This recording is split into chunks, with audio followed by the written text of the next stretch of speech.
Her up into a biochromatic integrator, which is a device that's a blending of alien science and old Atlantean science. Hi. We're here at the Source of Life Expo, and we're here with Glenn. And Glenn is going to share with us a little bit about the Philadephia experiment and some other phenomena that have occurred. This is really incredible stuff. I hope you enjoy it. We're here on Channel 17, and it's 11 p.m., and I'm glad you're watching the show.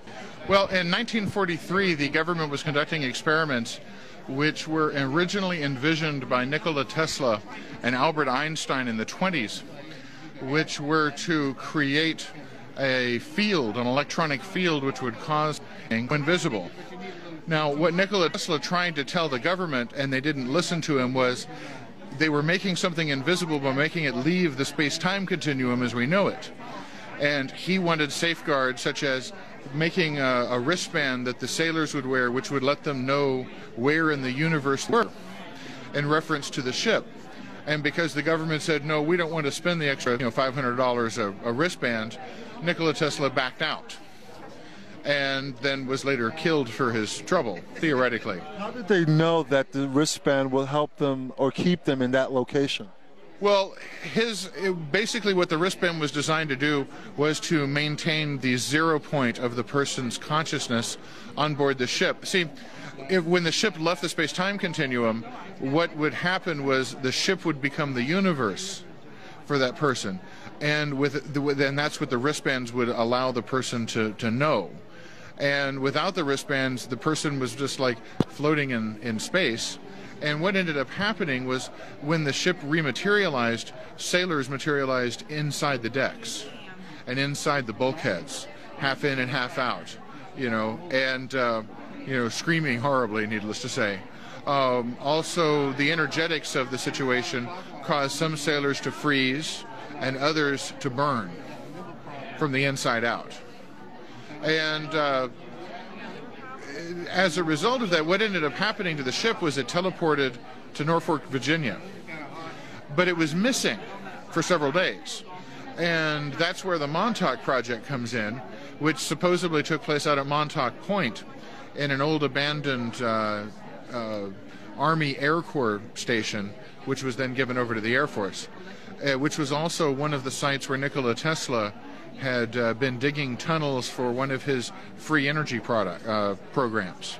Well, basically, at the Montauk Project, they were conducting experiments in time, and they weren't paying attention, and their big experiment took place on the same day at the same hour as the Philadephia experiment had 40 years earlier. And so what ended up happening was the ship was sucked into their space-time nexus, and two men fell off. And then the ship went back was teleported to Norfolk, Virginia. And one of those men was Al Bielek, who's, I believe, doing a workshop at the moment, who's with us here today, as well as Duncan Cameron. And So time travel does exist? Oh, absolutely, and the government's been doing it since the 30s. How would you get more information on that, on time travel in itself? And could individuals time travel without a machine or a mechanical apparatus? Well, a gentleman out of California named Nick Nocerino got the entire file on the Philadephia experiment out of the Freedom of Information Act. But the thing is, although all that information is supposedly available to the public, they change the codes by which it's filed every day. So unless you know the code that day, you can't get it, and it takes about 48 hours to get the codes for a file for the file. So what happened was Nick Nocerino went to some of the far viewers that were trained by the CIA and said, "What's the file number for this?" Got it, walked across the street, punched it into the computer, got the file, walked out. And it included pictures of everybody, including Al Bielek and a variety of other people that had said they were involved but couldn't prove it because their minds had been wiped by various government agencies. Well, they said he was the station manager. And basically what the project was about, it was about originally making, exploiting the resources that they found buried under Long Island in the form of a pyramid that they found, which was one of the Atlantean temples. And they had to use some sort of a sonic key to open it up, And after they had opened it up, what they ended up finding inside was the technology that later went into CDs, the technologies that went into surface barrier transistors, which are still not allowed to be produced for anything other than military purpose in the United States, even though they were supposedly invented in '71, and a variety of other technologies. Do you know the location of this pyramid? Well, it's supposed to be about a mile down underneath Montauk Point. And actually, I do know some people that have been going out there to do seismic sonographic testing to see if they can detect tunnels under there. And every time they do, the sheriff immediately shows up and says, "You folks can't do this." And they're like, "Well, it's public land." And they're like, "Well, you can't do this," and throw them off.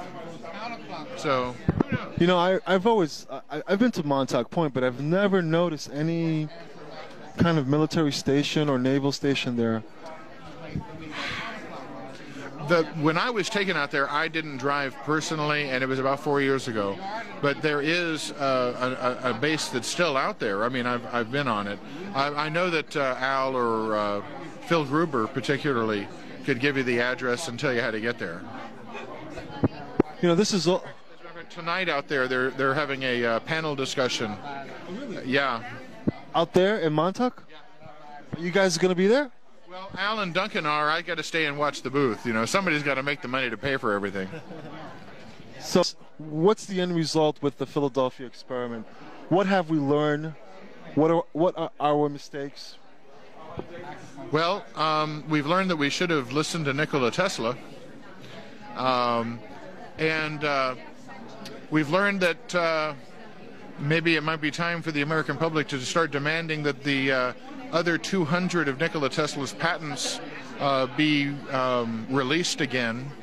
He developed a variety of different devices to generate electricity from the rotation of the Earth and the magnetic fields of the Earth, which could eliminate nuclear power utterly and completely, as well as fossil fuel power generation, which was how the Montauk Project was powered.